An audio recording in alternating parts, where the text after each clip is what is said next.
You know, this is one of those topics that no one really wants to think about, but if you're a parent, a homeowner, married, or helping take care of aging parents, it's something that honestly deserves a little attention. I'm talking about estate planning. And before you tune out thinking it's complicated or expensive, that's actually why I want to mention Trust and Will. Trust and Will makes estate planning feel way less intimidating than it sounds. They offer modern, attorney-designed wills and trusts that you can create online. And the process is surprisingly straightforward. In fact, you can create a will in as little as 30 minutes. That includes things like guardianship for your kids or pets, how your assets are distributed, and even healthcare directives. Don't wait until it's too late. Protect your loved ones with Trust and Will, the most trusted name in online estate planning. Go to trustandwill.com/future to get 20% off. That's trustandwill.com/future for 20% off. trustandwill.com/future. I've got good news and bad news. Here's the bad news. Most protein bars are packed with sugar and unpronounceable ingredients. The good news? There's a better option. I'm Will, and I created IQ Bar plant protein bars to empower doers like you with clean, delicious, low-sugar brain and body fuel. IQ bars are packed with 12 grams of protein, brain nutrients like magnesium and lion's mane, and zero weird stuff. And right now, you can get 20% off all IQ Bar products, plus free shipping. Try our delicious IQ Bar sampler pack with 7 plant protein bars, 4 hydration mixes, and 4 enhanced coffee sticks. Clean ingredients, amazing taste, and you'll love how you feel. Refuel smarter, hydrate harder, caffeinate larger with IQ Bar. Go to eatiqbar.com and enter code BAR20 to get 20% off all IQ Bar products plus free shipping. Again, go to eatiqbar.com and enter code BAR20. Always follow the money. That's what I always say. You always follow the money. Yeah. This is Follow the Money with Mitch Moss and Pauly Howard on VSiN. Here we go. Welcome in. Follow the Money on VSiN, the Sports Betting Network. Mitch Moss, Pauly Howard with you. We're live downtown Vegas. Circa Resort Casino is the spot. Coming up over the next 3 hours, a lot on the madness. Big NBA card tonight as well. Max Hofmeyer in 30 minutes. Friend of the show, Shot Quality Bets. His best bets for the Sweet 16, Dallin Cuff. We'll talk to him as well from Turner Sports in about 90 minutes. We have Real or Fugazi today. We'll recap our bets from the weekend, tell you what we've added for tonight and beyond. Pauly, I will say it is it's a bizarre feeling walking through here, and as somebody who hung out around Las Vegas for a lot of the weekend going all the way back to Thursday, and when you come to a spot like Circa and you're talking about the Mega Bar or the Book, whatever, and it doesn't matter where you go, you're talking about 8-10 people deep.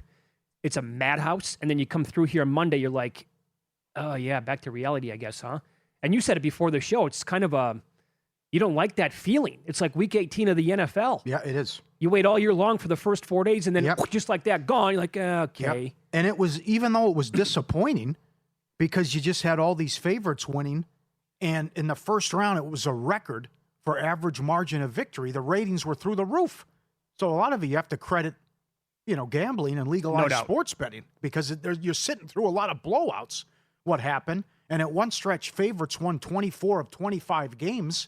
And you just see Friday night, come on, can we get a close game at all?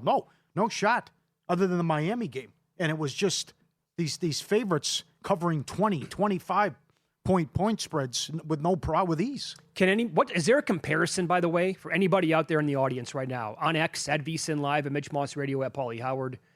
Email is ftm@vsin.com. Is there any other event in the world where favorites can go 16-0 on the same day, and yet it's a great day for sports books? Because this is the one event, at least for the first 2 days, where everybody, for many, many years now, they expect dogs to be barking. They want them to actually win outright, and that's how they bet it. I talked to a couple of different sports books, people in charge of them over the weekend, and they said Friday was all-time good. How could that be? 16 favorites won outright, and yet one of the best days they can ever remember in March Madness history. Yep, only the second time in the round of 64. Friday, the money line parlay paid 33-1. I was stunned when I heard the response. I did talk to one person who said it was, ugly, because it continued into Saturday too, with what happened in favorites covering. Average margin of victory, largest ever, 17.4. The last 2 years in the tourney, favorites of 8+ are 46-2. Since 1985, only 7 times a 13, 14, or 15 didn't win a game. It's happened back-to-back years. Yeah, what do you make of that? As I tweeted, NIL killed Cinderella. So now, is this, what are we doing with this? Because it's 2 years in a row now. We don't have to go back that long ago when San Diego State played in the national title game. Right. But I think that was a galaxy far, far away. Yes. All we had was High Point. And I will argue High Point is a top 20 team. Because unless Acuff goes crazy, they win that game. Just with how big men play, how they have athletic size, and how they push the ball and shoot the three. That's a top 20 team. High Point's very good. Yes. I'm super impressed by that team. I mean, it's also, you don't see a mid-major usually do that. If they win, they have the lead, they hang around, they maybe make a shot late. They're down 10, they come back. They're down 8, they come back. Mm-hmm. They beat Wisconsin. They're down big against Arkansas, they come back, take the lead. And then they made all the plays down the stretch. But other than that, we didn't get anything. And you sure as hell don't count Texas. No. They're not Cinderella. So we don't have any. VCU goes out, Utah State goes out, and that's how it's going to be with NIL. And this is the new era of college basketball. Yeah. I couldn't wait yesterday when Kentucky was leading Iowa State the entire first half. Now, eventually fizzled out and they got blasted. But had Kentucky won the game, they'd be right there with Iowa and Texas as the longest siege, or the biggest number on the seed line to actually get it this far. And the jokes would have been nonstop about Kentucky being a mid-major as well and how they have no money and yada, yada, yada. Yeah, you can't say that about Texas. No. Come on, that's ridiculous. So, although that was bad news for mid-majors, I'll explain later in the show. Yeah, 39-9 straight up for favorites, 27-19-2 ATS. 39-9 straight up. What's that number as well? Favorites of 4+? Evan Abrams had that. It's like 84-10 or something like this. Yeah, that's a big one too. And it took forever for chaos, and then it happened yesterday. And a stunning stat, I retweeted Chris Felica, the Bear. Only one defending champ has made it past the Sweet 16 since 2007. Now, come on. Florida loses to Iowa? It was almost like it was meant to be, and it was karma. For what Golden said in the SEC tournament, he opens his mouth, right? Wow, we beat Kentucky 3 times. We never trailed. We should have beat them by 20. I'm disappointed. Karma. They lose to Vandy. So then you get knocked back down. Big dose of reality after the Vandy loss. And you really had to go out and humiliate Prairie View like that? You had to do that? How about that? 2 years ago, they won 5 games. They were under 500 going into their conference tournament. You had to put 115 up on them. You had to do that. And guess what happened? Yep. You got out-coached. You lost to Iowa. Iowa didn't even play well. Sturtz was 0 of 9 from 3. Sure. And missed 5 free throws. And you are down 13 in that game. And you come back to lead. He was terrible drawing up plays out of timeouts. Yep. And I don't know how you give up that shot that was so easy, the corner 3 for the game winner. I mean, think about that. So after the game, admitted that they actually, first of all, why do you have a full court press on? What are you doing? Maybe some token pressure there at best. It's terrible. Full court press, and you wanted to foul up 2. It was stealing. Beautiful look. McCollum completely dominated Golden yesterday. Yes. It was a total mismatch the entire time. You're absolutely right. Their best player, a guy who plays every second pretty much of every game, was terrible from the floor, and yet you were the better team for 30-plus minutes out of that game. The defending champs who were on an absolute, they were a buzzsaw for 2 months down the stretch. Right.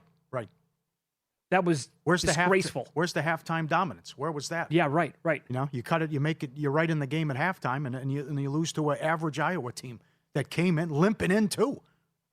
And almost as bad as Texas, how bad Iowa was down the stretch. 3-point lead with the ball under 2 minutes to go in the game. That's Florida yesterday. Oh. And a full court press up by 2. Baffling the entire time. Right. This is, Iowa's coach is awesome. Did this at Drake last year. Mm-hmm. Ben McCollum on how tough his team is after the game. Yeah, I mean, if you're a tough dude, like, this is a good spot for you. If you're soft and you like yourself way too much, it's probably not the spot for you. We just try to recruit tough dudes that want to be a part of something bigger than themselves, and hopefully people see that. Oh, that's great. Mm-hmm. And I love them. Remember they laughed at him at Drake? Oh, yeah. Like, what are you doing? You're bringing Division II players here? What's wrong? No problem. I'll win. Sure. I'll win big. I'll get it done. And he did. And he goes right to Iowa Sweet 16. No problem. He's got a little Signetti in him. Yeah. You know? That's a good one. Yep. But it's also some coaches lose their minds. And he also saw it with Self. how they butchered you're going to foul 4 or 5 times, but there's still all that time all left that time on the left. On the clock. What are you doing? Yeah. They're not supposed to have any time left how you play it. Overall, like I get the philosophy, right? Yes. It's actually kind of a beautiful game plan, but you can't allow that much time to remain. No, it was Tyus Edney Part 2. Yeah. The 31-year anniversary was March 19th. You put it on YouTube, kids, if you don't know what I'm talking about. But that is too easy. You can't give it up. But this is why we love sports. Darling, who hadn't made a shot and was 0 of his last 16 from 3, tells Patino, run power. Run a play for me. And Patino's walking away like, what? This kid hasn't made a shot, and he wants me to run a play for him? And it works. And he calls them bells because he has the onions, well, shall we say, of the size of church bells, Patino said. Oh. And that's how we gave him the nickname. Okay. But the guy's not afraid. He's ready to go. And that's, hey, I haven't made a shot, so what? I'm going to run the play for me. And you get the buzzer beater and to put it in. And for the first time since 99, they're going to the Sweet 16. This show is brought to you by Profit X. And right now you can win a free trip worth up to $10,000 during March Madness with King of March. Use the code VSINMM. Now, St. John's not covering that game is another story. And Another meltdown. How many yes. times did that happen so far this weekend? Well, condolences to you on UCLA. Here's why that one hurt more than anything else. Missed free throws, turnover. No one was even near Clark, and he just loses the ball. Whammo, right off the knee, out of bounds. Yeah. Somehow they completely melt. Yes. The killer on that is not only did I have them in pocket with an actual wager, I had 3 of my final 4 entries in the last man standing contest on UCLA. You know how much that hurt? To start the day with Santa Clara not covering an overtime against Kentucky after Elway hits the 35, 40-footer at the gun to force OT, and then the Friday night UCLA disaster to bookend that day, that hurt. I'm not going to lie. That took me until Sunday to get over it. And you're right on the Florida thing because that cost me also the largest margin of victory. They went on a 99-40 run. You're up by 50 guys the entire time. Yeah. You can take the foot off the gas. Good. They got some humble pie. Mm-hmm. That's good. It was a wild weekend. And also, while that was going on, I don't know what Kansas was doing against Cal Baptist. That's another game. They're up 23. Baptist could cut it to 4. Yeah. Up 23 at halftime, right? Got it to 26. Yeah. And then they just played run clock and let Peterson stand in the corner. So then, they take the 26-point lead that goes down to 5 or 6, and Baptist has the ball. And then here, they're down big against St. John's, and they almost win the game. Mm-hmm. How things change. Now, here's the deal, right? Because of the lack of upsets yet again this year early on, it should create, in theory, phenomenal games in the Sweet 16, Elite 8, and then the Final 4, right? That's the price that we have to pay for the lack of dogs actually winning or barking in the first round. That's what you hope. That should happen. Again, that's... Yeah. It's a conundrum because a lot of us want the upsets, but we don't want too many of them. Tricky. But the Florida loss really opens the door now to bust that bracket, and the sum of all seeds is now in jeopardy. Another one, yeah. That opens the door, the 9.5 or the 8.5, whatever you decided to bet. Although what number you grabbed. We'll get into the numbers coming up here in a minute, but Houston gets home games now? Houston plays in Houston. Yes. Pretty good. What an advantage. All right, so all that brings us to this. We have a stinky line in the Sweet 16, in my opinion. They are begging us to bet on this team. Begging us. Find out which game that is coming up next.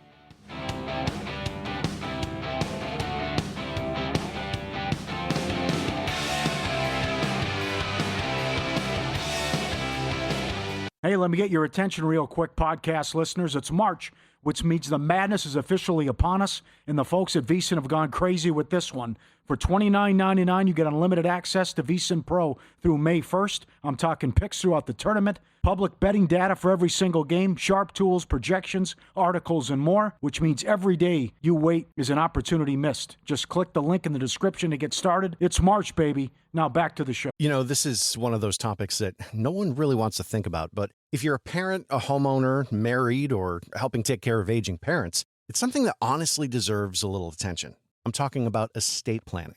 And before you tune out thinking it's complicated or expensive, that's actually why I want to mention Trust and Will.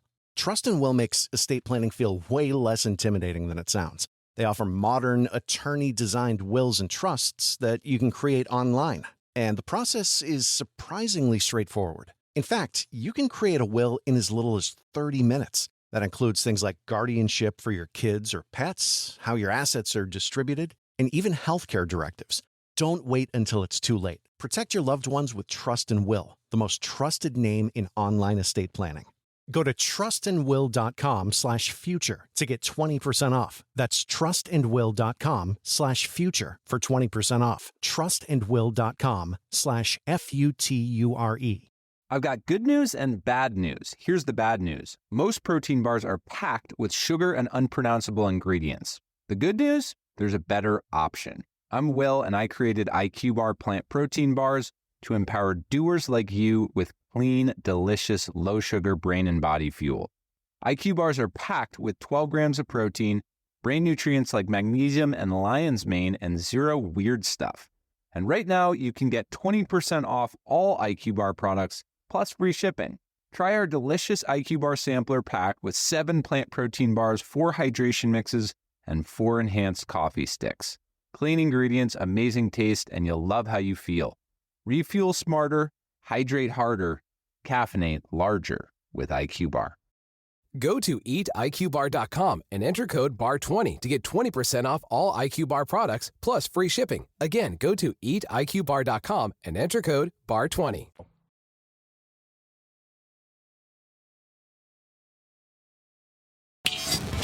This is Follow the Money on VSiN. Putting you on the spot right now, Pauly. What's more likely to happen with the madness moving forward? Two different things here. One, it becomes chalk heavy. Cinderella's dead. Or Gonzaga, the run that they had as a program is over with. He had his chance. He had his window. A couple of years in a row to win it. Couldn't get it done. That's it. Yeah. I think chalk madness will continue. And it was just alarming on Selection Sunday when you saw how big these point spreads were. That's true. And then you got the 16-0 on a Friday and the 25-1 run for favorites that ran into Saturday. And how about some of those line movements with the big spreads got there? I know. That's telling right there, man. Yeah, Illinois, nonstop. Yep. One-way action, pounded pen. Now does it continue? Like Max Hofmeyer told us last week, the last 2 years, the Sweet 16 and on, favorites of 6+ are 51-6 straight up. But we're not getting that heavy with some of these spreads, but let's see what it looks like now moving forward and if it continues. So Duke has defeated St. John's every year that they've won the national title. Did you realize that? No, I did not. Yeah. Every time they've won one, they defeated St. John's somehow during the regular season or in the tournament. This is great. What a hot ticket that is. Oh, that's the place to be. Oh, my God. Good luck getting a ticket in D.C. for UConn, Michigan State, St. John's, and Duke. Can I just say, though, that St. John's +7 is the stinkiest number of the whole tournament? Yes. Books are begging us to bet St. John's. Love this team. I can't get, why? Why is it 7? Hold on. Why did it open 6.5 and go to 7? Remember, Richie Bachelari with us on Friday, who's been in this for a long time. We were throwing numbers at him. I'm like, what is this number? Maybe 5? He goes, 3.5? I know. And then they're losing to TCU with 14 minutes left, and they rally and blow them out. But the way they're playing, and if St. John's is knocking down shots, especially threes, I will say good luck. And I also like that they get the win, but they blew the 13-point lead. So Pitino can let them have it. I would rather this was a short turnaround. That would really favor Pitino and St. John's. Is it like a Thursday, Saturday, a Friday, Sunday?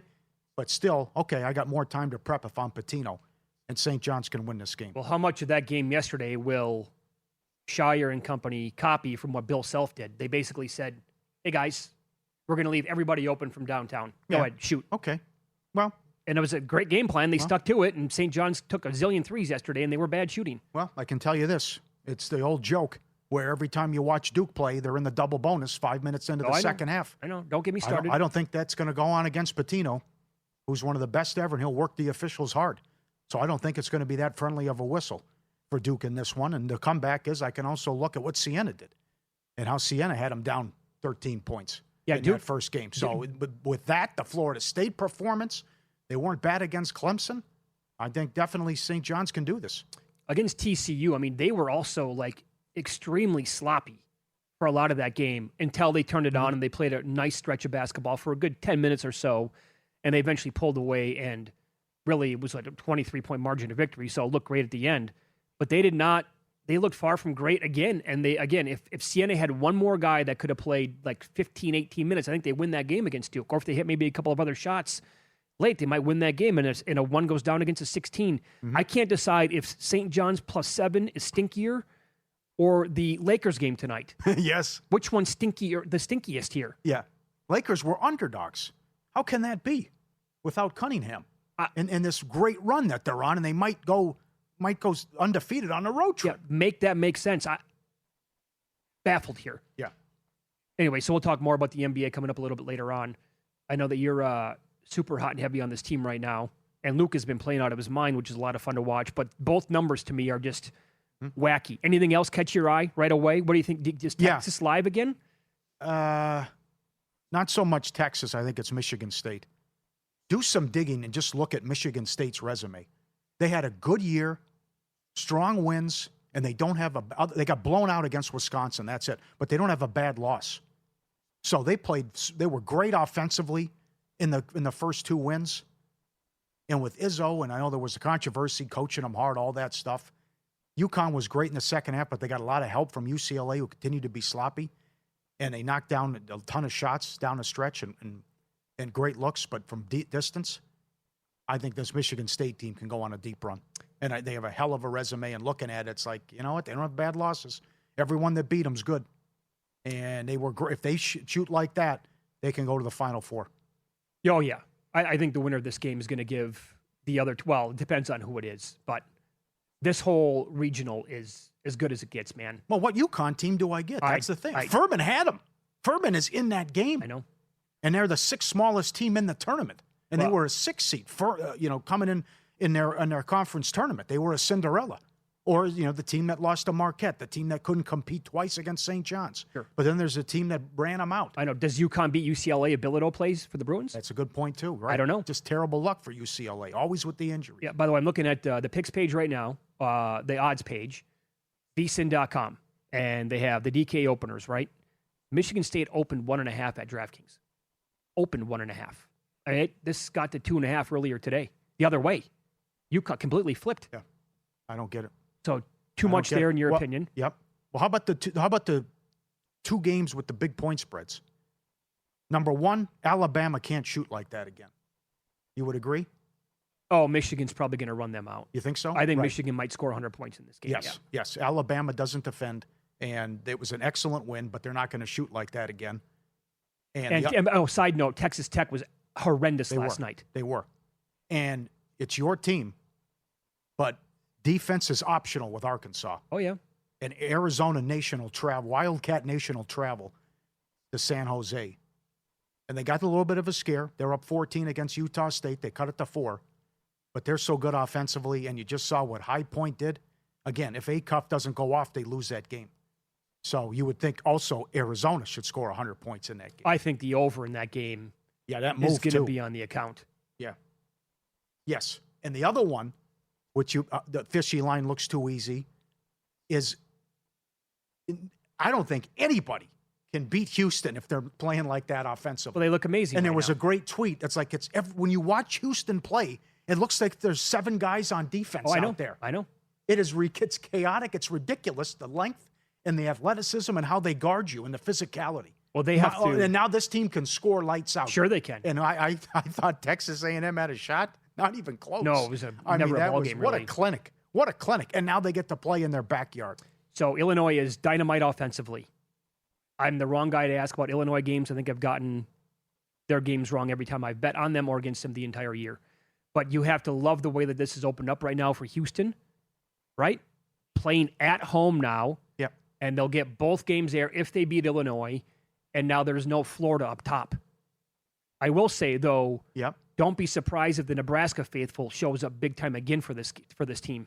I don't know if we'll ever see that again, that atmosphere. That game against Vandy? Oh, my God. It's one of the best tournament atmospheres on TV that you can get. No doubt. And it's a top 3 moment if the shot goes in. But Nebraska getting a home game, and they hadn't won a game in a tournament ever, and now they go to the Sweet 16, and the back and forth, and how they rally to win. Yep. And then Vandy, they go in and out. It was just you're not going to see that. It's just you don't get You don't get a home game like that and a fan base to travel like that. There was probably a good, 8, 10, 12-minute stretch in the second half where both teams, because the shot making was not great, and then they couldn't miss. And then the Nebraska crowd was so loud. Mm-hmm. But also, I will say, like, anytime Vandy did anything well, it was also, like, registering on the old decibel level, I think. Super high, like jet engine high. But then how does that shot not go? How does that shot miss and always shot goes in? Good point. That thing was 3/4 of the way down. I know, and it wasn't right, too. The gods that should have reversed it because Sendek calls timeout. He's just right there with the ref. You know this. This is what happens. We watch a ton of college basketball. That always happens. I want to set the defense. I'm going to call the timeout. And they don't look at him and acknowledge it. Now, I also wonder, McCollum's obviously very good.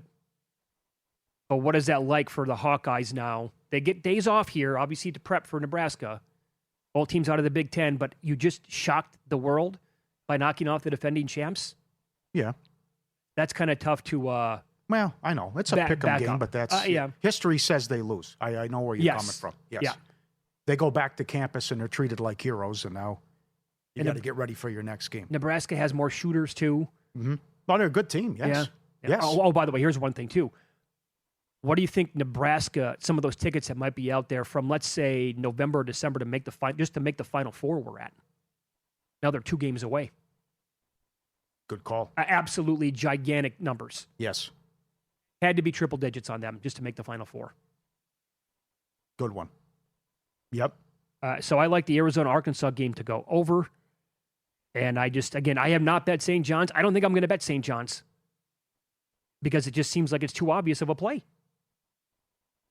I got you. Follow the Money brought to you by ProfitX. Free trips worth up to $10,000. That's what ProfitX is putting on the line for the King of March. Win 10 pregame spreads or totals. Hit your goal and you're entered. No sign-up, no entry fee. Hit 1,000 in volume, 10K in volume for the 10K trip, flights, hotels, wherever you want to go. Download ProfitX today. Code VSINMM.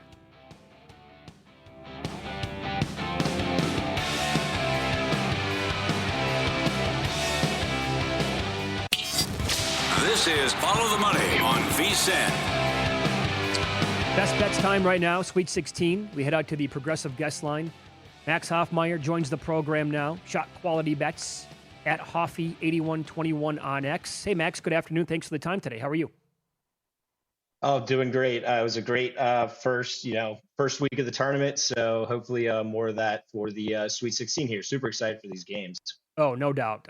That's, again, when you don't get a lot of upsets early, then it should pay off in terms of great games and matchups moving forward, like in the Sweet 16 and the Elite Eight. And so let's begin with Illinois and Houston. We were just talking about this before you popped on and how it potentially opened up here for Houston now that they're playing at home, essentially, and then there's no Florida at the top of the bracket. But what do you make of the point spread here with this being a pseudo home game for the Cougars? Yeah, so this line's obviously 3.5 here, a little inflated because it is not a true neutral. It isn't Houston, so an advantage there. But I do think Illinois will have an answer for a lot of the Houston threats that they throw at teams. I mean, Houston in their last 4 losses, it's been because they haven't dominated the turnover and offensive rebound differential like they do against most teams, like including Texas A&M, who they just played. They grabbed 49% of offensive rebounds. They're not going to do that here. Illinois, they're 9th in offensive turnover rate. They take care of the ball, and they're 32nd in defensive rebound rate. And, like I said, that's a big staple of Sampson teams, the ones that dominate you. They force turnovers. They grab offensive rebounds. But Illinois should have an answer there. And, another part of the Kelvin Sampson defense is they're great at blitzing you and trapping you, throwing 2 guys at you. And then when they have those giant guys trapping you, they'll also take away the nearest teammates that they can pass it to. The only guy they'll leave open is the guy across the court, which normally, a guy, you can't see him. You can't make that pass. Well, Illinois, they're huge. They're first in average height and roster size. They don't double teaming, trapping them.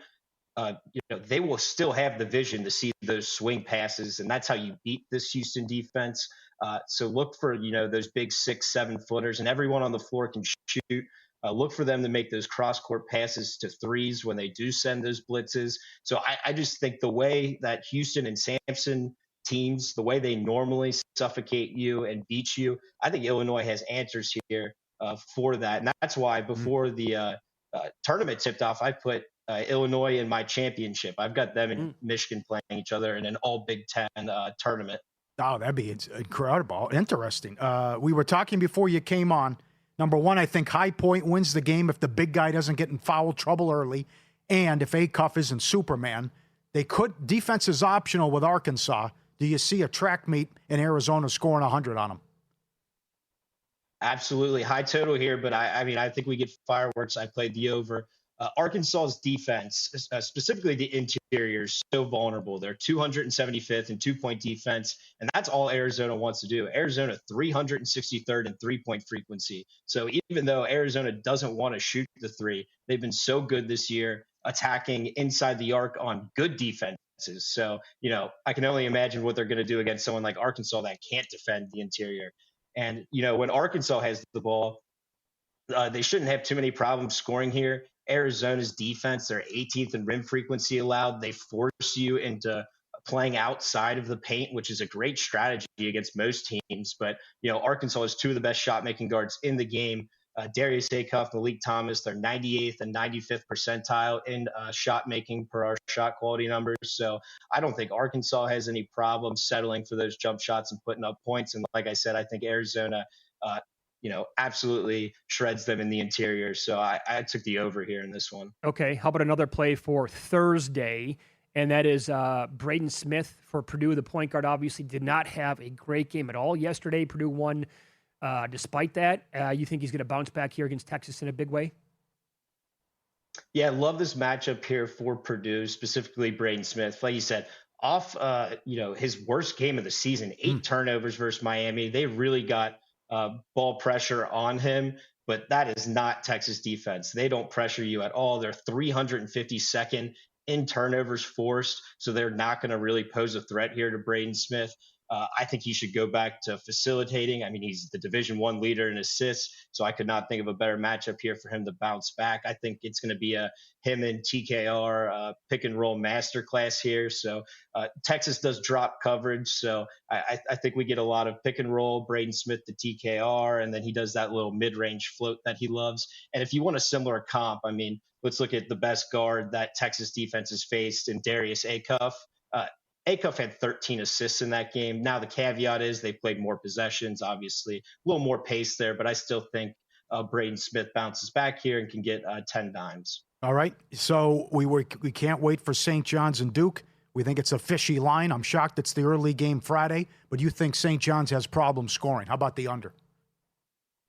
Yep, like the under here. It's actually funny that St. John's is playing playing Duke right after Kansas because Kansas, they forced St. John's into taking 35 three-pointers, which is not what they want to do at all. Now, they did shoot 31%, and honestly, it could have been way worse because Bryce Hopkins was 6 of 9 from deep, and, he's not a great shooter. Duke's going to do the same thing. They're 337th in three-point frequency allowed. They're going to give up a bunch of threes because they're going to take away the rim, and, that's what St. John's wants to do. St. John's, they want to attack the rim. They want to get out in transition, but Duke, they take both of that away here. The difference here, though, unlike the Kansas game, I just don't see St. John's getting a lot of offensive rebounds. Duke 9th in the country in defensive rebound rates. So unlike that last game, I don't think they get those extra chances. And then when Duke has the ball, I think St. John's full court pressure can really get to them here. This was a game that you would like to have Caleb Foster back because Caden Boozer does have a higher turnover rate. So I could see that ball pressure getting to them. So yeah, I really like the defensive matchups here. So I took the under. Okay. How about UConn and Michigan State? Now, UConn and UCLA, that was trending mid-140s last night, but that actually stayed under the closing total and did open up 138.5 here in their Sweet 16 game, down to 136.5, or looks like there's 137 on the board as well. Yeah, I think that initial move off the opener is correct. I like the under here. Michigan State, they're 10th in transition frequency, but UConn, they're going to take that away. They're going to force this one in the half court, which is good for the under.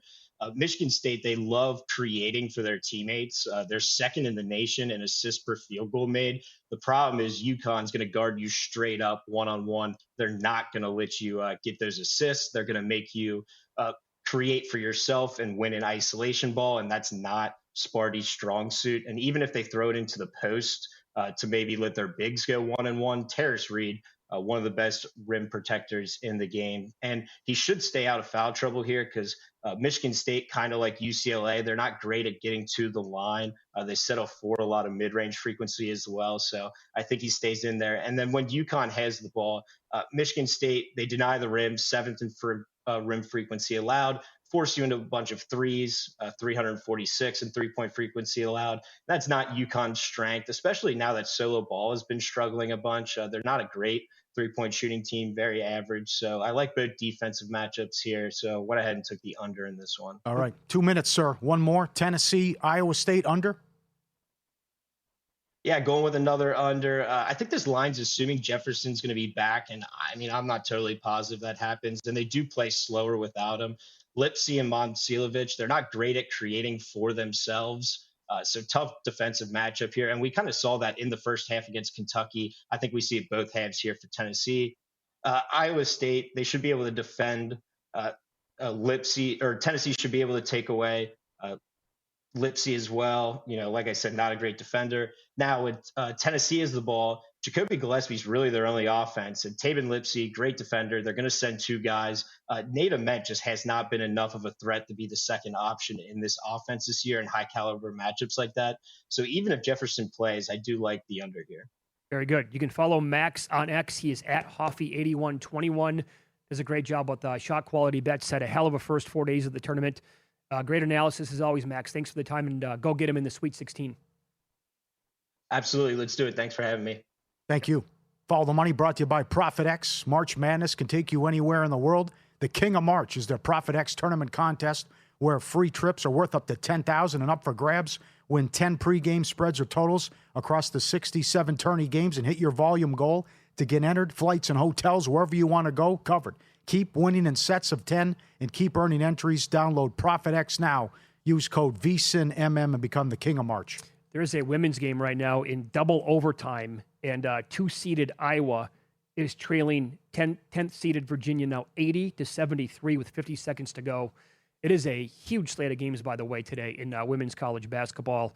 And I know Tyler Shoemaker shares his numbers and thoughts and opinions on vsin.com. For all tickets cash the same, man. Yeah. And there's a busy slate today. Good job scheduling today by the women. I like that, to play right on the heels. Like, where's that basketball? I need more games. Well, women, and you can bet on them. Let's follow the money here on VSiN, the Sports Betting Network. Win some, lose some is up next. It's a banger. Oh, yes, it is. And this has now happened 7 times since 1985 in back-to-back years. Pauly has the details next.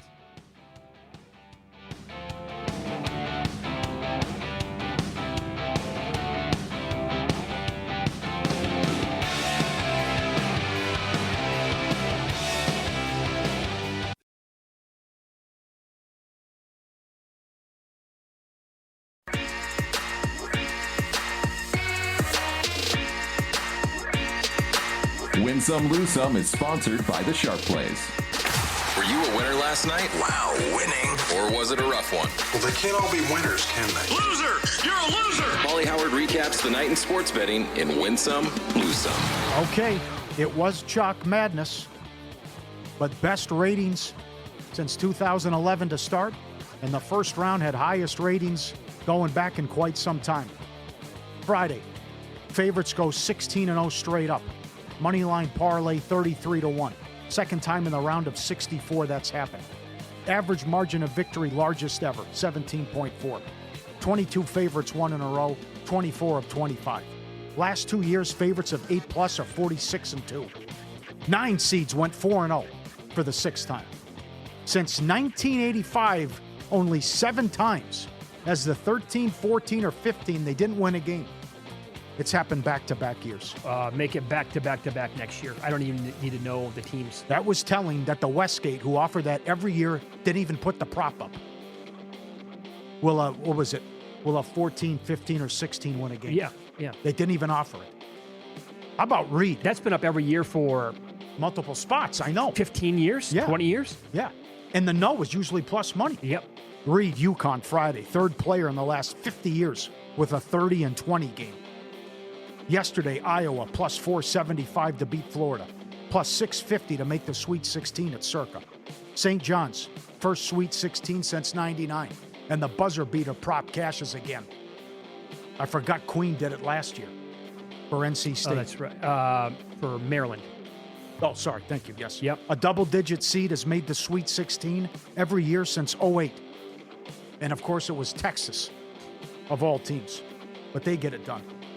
2 seeds all made the Sweet 16 for the 4th time in the last 29 years. A 12 seed won a game. A 13 did not win a game. And there are 6 Big Ten teams left. Scary. Premier League, Everton plus 220. Brighton plus 220. Yesterday, the Timberwolves money line, plus 450. Surprised the Celtics. Subscribe, be part of the team, vsin.com. Our radio and podcast friends, you always want to see these tweets and videos. At Pauly Does Vegas on Instagram. Send them in. We'll put you on and tweet at us. And also email ftm@vsin.com. We are getting the hat. It's here, and it's supposedly huge in Los Angeles. Here's one picture, what it looks like with the pastrami. Choke a hippo. The portions are supposed to be ridiculous. And everyone sent pictures in as well with the person who said, hey, the hat's finally coming. It looks terrific. To Las Vegas. Look at that Big sandwich guy. I'm absolutely in. Yes. Now, you need a bigger sandwich or to choke a hippo. They're throwing watermelons in them. Crush and they're them. like, yeah, exactly right. Like it's an ice cube. I love this. Every time I come home with the groceries, my dog acts like he works for TSA. Look at the bully. Look at him coming in. What do we got here? Huh? Like the one we showed, the guy just goes right in and takes his snacks. Sure. He's sniffing around. What do we got? What'd you bring? Going bag to bag to bag. Every time he comes home, he wants to know what's going on. Oh, that's what Frankie does to us as well. Yeah. Oh, that's awesome. Every single bag. I love seeing stuff like that. That's great. And I think you sent this in. A sunset thunderstorm in South Dakota. It's like Stranger Things. Now, I thought this was AI, but I went down like the messages and I did a little digging on it. It evidently appears as if this video was real. I have never witnessed this in my life. And I grew up in the Midwest where you got storms all the time. Look at that thing. Wow.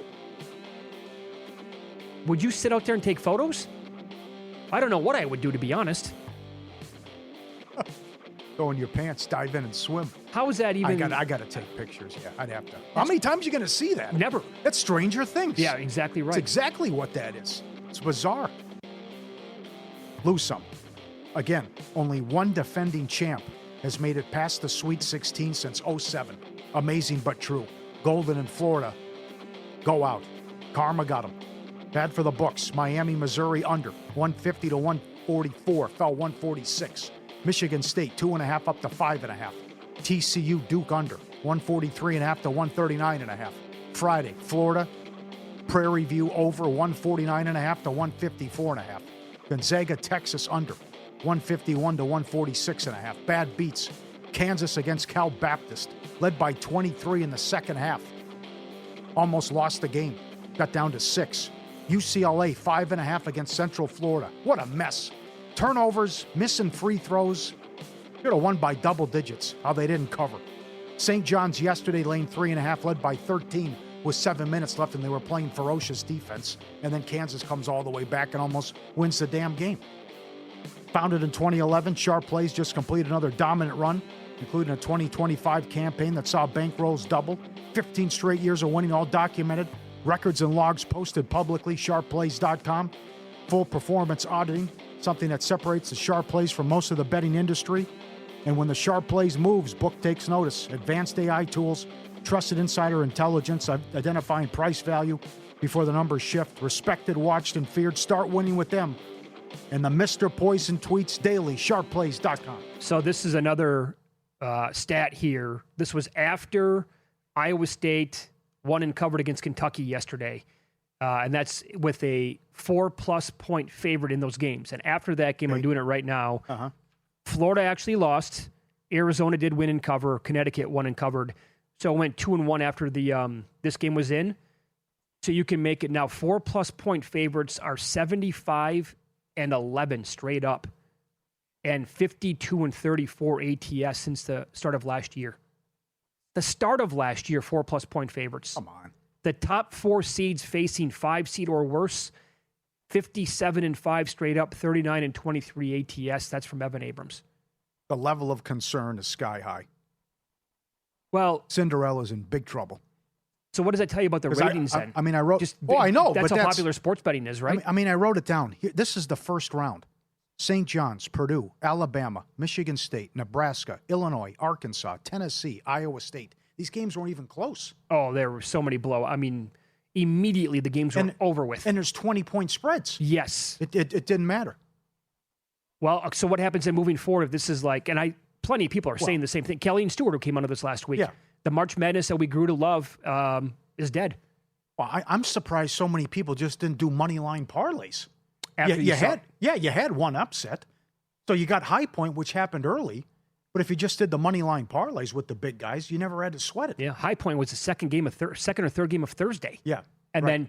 Right when we came on, they Bupkis won. After that. They had just won when we hit the air Thursday.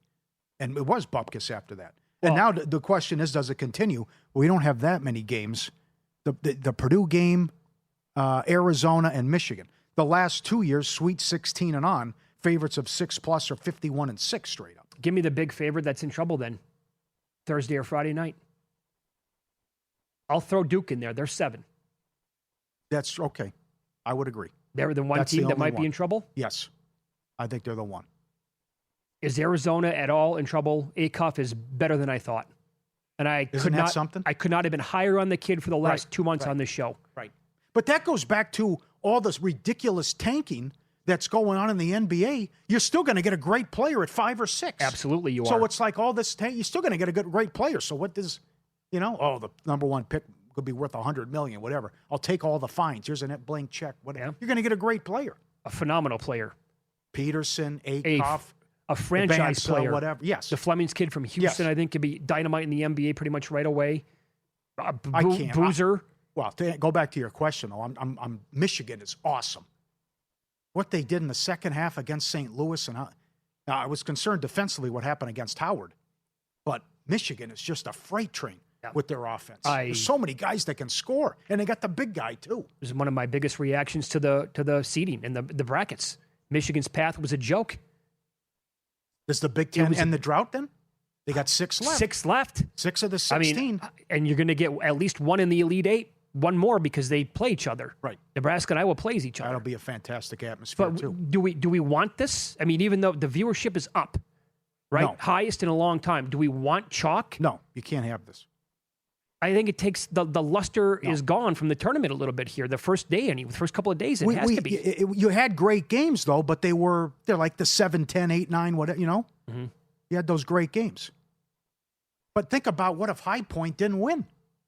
But you also have to get competitive games, and you saw the record. Mm-hmm. On average 17.4. Well, that's the thing, right? I mean, and the Utah State game was fun, but they ended up winning by 10. Sure, even if all the favorites, the big favorites, are getting it done and advancing, that's one thing. But then blowouts, like one right after another, where not only did the point spreads open up the highest they had been in 40 years, but they also moved in their direction, and they got there. A lot of them did. And that just tells you that in the first round anyway, these other teams are going to have... What's going to change, by the way? What's going to change to help out the little guy? Nothing. How does it get better for the little guy moving forward? They're not going to have the money to compete. Nobody's going to transfer to go play for them. This Texas thing really hurts, too. I'll elaborate coming up. That also doesn't help matters. Also, Mark Pope is on the clock. No. And this will not happen for Duke against Rick Pitino. Real or Fugazi? Next here on VSiN.